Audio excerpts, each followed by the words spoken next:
माझे मुमऱ्याच्या माये मान दिलाय तुला कानी पैदनाचा पायी झुमक्या आता जग दे अग पाहण्यानो नात ज्ञाना देवी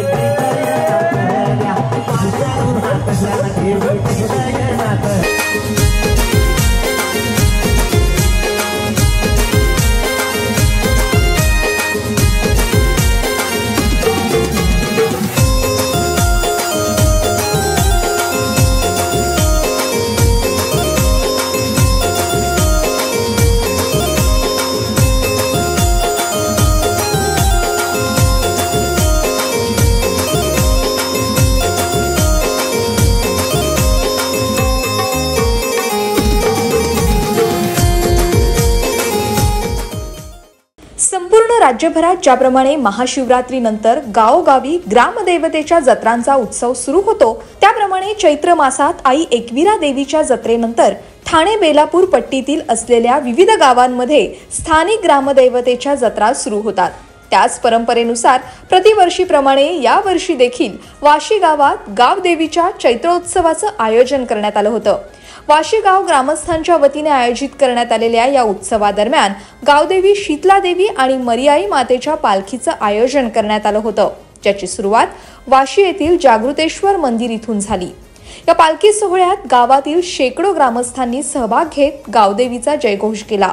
देवीच्या पालखी सोहळ्यात गावातील महिलांनी आणि पुरुषांनी पारंपरिक आगरी कोळी वेशभूषा परिधान करून देवींच्या गाण्यांवरती ठेका धरला आणि वातावरणात एकच जल्लोष निर्माण केला। मूळ वाशी गावातील गल्लोगल्लीत देवीच्या पालखीचं आगमन होताच गावातील कुटुंबियांनी देवघरांजवळ गावदेवीचं सहकुटुंब दर्शन घेऊन आशीर्वाद घेतले।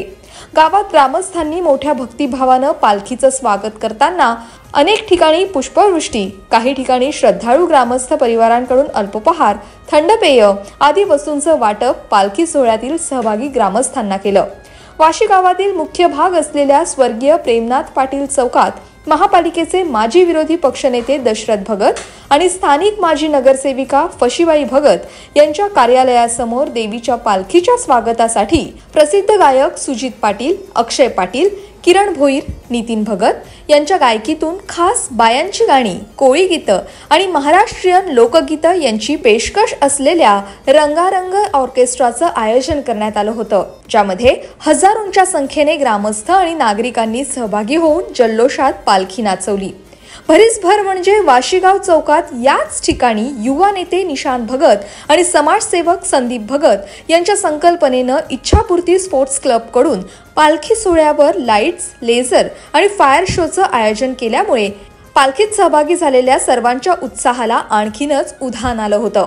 या पालखी सोहळ्यात वाशी गावातील लोकप्रतिनिधी, प्रतिष्ठित नागरिक, ग्रामस्थ, महिला मंडळ, विविध मित्र मंडळे, क्रीडा मंडळ, युवक युवती, परिसरातील सर्व धर्मीय रहिवासी नागरिक हे मोठ्या संख्येने सहभागी झाले होते.